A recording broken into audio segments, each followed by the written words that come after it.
At for today's video mga lods, ito na nga po pala yung full video tutorial natin ng floral design na perfect po pang wedding or pang church design. Mabilis ang video lang din or mabilis ang din po itong ginagawa. Umpisahan na natin, tara! Dito nga mga lods sa corner is magagawa lang po tayo ng pleats. At least 4 na pleats. Depende po sa inyo kasi yung pinaka-design naman po nito is ipopold lang po natin paloob. Dito nga is nag-fold lang po ako ng 4 na pleats. Tapos ang haba po or yung size po ng bawat pleats ay nasa 4 inches mga idol. After ko pong maipin yan mga lods is hinata ko lang po yung tela tapos ipinin ko po yung pinakagitna para hindi po siya lalaylay. Tapos sa pagdating po sa pinakadulo na corner is magpo-fold lang din po tayo na 4 ng pleats mga lods. Depende po sa inyo kung ilan ang gusto niyo. Kung mahaba po yung tela nyo, pwede pong 5, 6 or 3. Depende po sa haba ng tela mga idol. Dahil sample video nga lang to mga lods, dito nga is nagawa lang po ako ng 4 na pleats para sa bawat corner.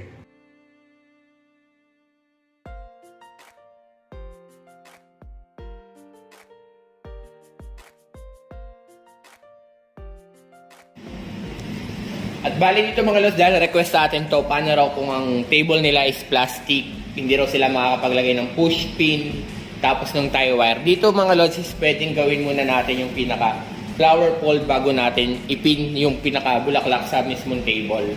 Ito yung cloth natin, dito is pupold lang natin ulit siya ng ganito. Kung paano tayo gumagawa ng flower fold design natin. Ang cloth ko pala dito is nasa 2.5 yards or 3 yards, pwede rin mga lods. May sobra na konti, pwede nyo naman siya gawing scallop design sa baba.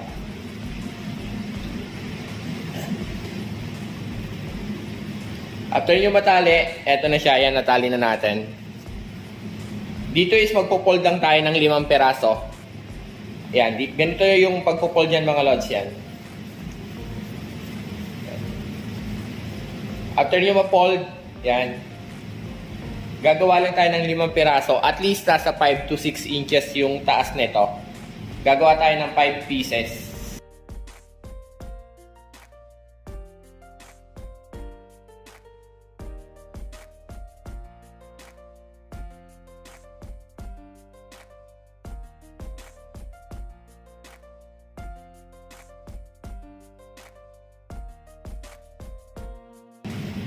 At after natin makagawa ng 5 mga lots yan, etong last na to, yan, ito yung last, tapos ito rin yung last, yan.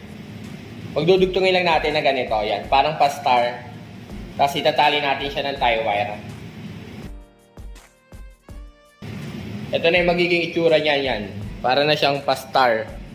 Ngayon, para hindi kayo mahirapan kung ang kagaya na nag-comment sa atin, kung ang table daw nila is tawag dito,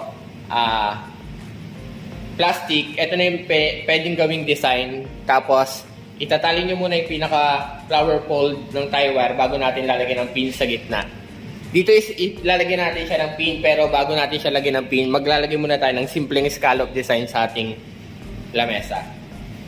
Ito na yung gitna ng table natin. Yan. Kukunin nyo lang yung isang cloth.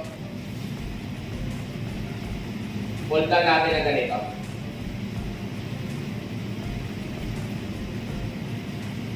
After yan, ipipin lang natin siya rito sa mismong top cloth.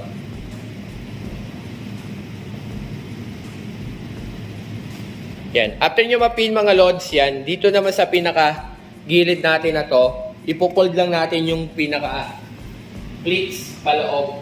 Yan ay magiging simpleng design lang yan. Ito kapag mabilis ang design, ito na yung mabilis ding design na pwede nyo gawin. Ganyan lang yung bawat corner niyan mga lods. Lalagyan din natin yung kabila. Bali yan ay tsura niyan. Tapos next, ilalagay na natin yung flower fold design natin sa gitna. Ito na nga yung pinaka flower fold design. Una natin munang gagawin bago natin siya ilagay. Bubukahin na natin siya. Dito isahatakin lang natin siya ng diretso. Yan. At dito nga mga lods, isahatakin lang natin siya ng diretso. Yan, hatakin lang natin ng diretso mga lods. After natin mahatak siya ng diretso mga idol, is lalagyan na natin siya ng pin sa table. Kung sa tingin yung magulo mga idol, is pwede pa naman siyang ayusin. Dito nga is lalagyan na natin siya sa table natin at lalagyan na natin siya ng pin sa pinaka-table mga idol.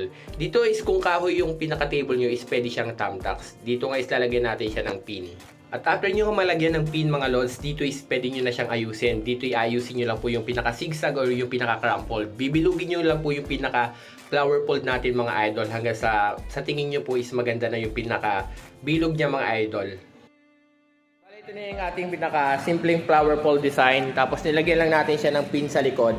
Dito mga lods is depende sa inyo kung ilan ang ilalagay nyo. Pwedeng isa, dalawa, tatlo, or apat. Tapos pwede rin kayo maglagay ng artificial flowers para mas maganda yung pinaka-design nyo at saka artificial na leaves. Dito guys, dadagdagan natin para may idea kayo sa magiging design. Dito nga mga lods, magagawa lang ako ng additional na flower fold. Dito naman is ang gagawin natin is medyo maliit. Dito ang gagawin ko ay 4 na fold lang mga lods. Kung yung nauna natin is 5 folds, dito yung gagawin natin is 4 na fold lang. At dito nga mga lods, ganun lang gagawin nyo, magpo-fold lang po kayo at least nasa 5 to 6 inches din po yung fold, 4 na piraso yan. Tapos itatabi lang po natin yan sa naunang flower fold. Kaliwat kanan po yung gagawin natin yan mga idol.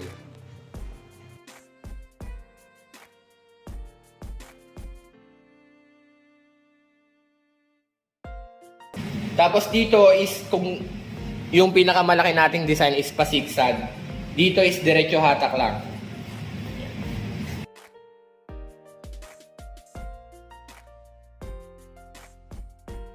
Ito na yung pinaka-crumpled lang na design natin. Tapos i-add lang natin siya rito sa pinaka-table. Dito mga lods, itong pinaka-dulo niya is papasok lang natin sa cloth. Yan. Tapos itong pinaka-crumpled natin na flower fold is ilalagay na lang natin siya ng pin sa likod.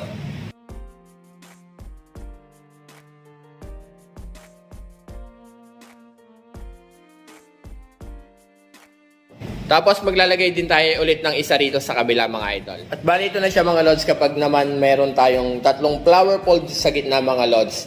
Ganun pa rin ang ginawa natin, pinold lang natin tapos nilagyan lang natin siya ng pin sa likod mga idol. Yan, kagaya nito naglagay lang tayo ng pin dyan sa likod. Kung ang table nyo is plastic or yung hindi kayo pwedeng mag-push pin tapos maglagay ng tie wire, pwede nyo naman siyang buuin muna bago nyo siya lagyan ng tie wire.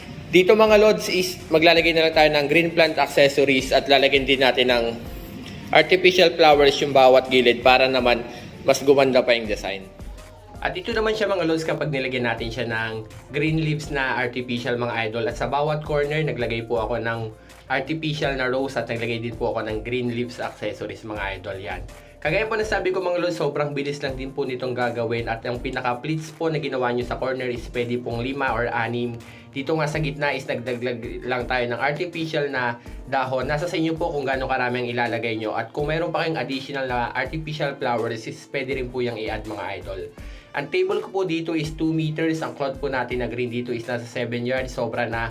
Tapos sa bawat flower fold na ginamit natin is nasa 3 yards lang po sa gitna at sa bawat gilid is kahit 2.5 yards pwede na po mga idol yan. Sana nakuha nyo, kung hindi naman pwede po kayong mag-comment dyan sa baba para kung saan po kayo nahihirapan, dun po natin gagawan siya ng video mga idol. Bali hanggang dito na nga lang mga lods, sana po yung nagustuhan nyo yan. Pa-share na lang din po ako ng video para sa mga gusto rin pong matuto ng table skirting. Follow for more at huwag nyo kalimutang i-share. Comment down below kung may concern. Hanggang dito na nga lang po, maraming pong salamat.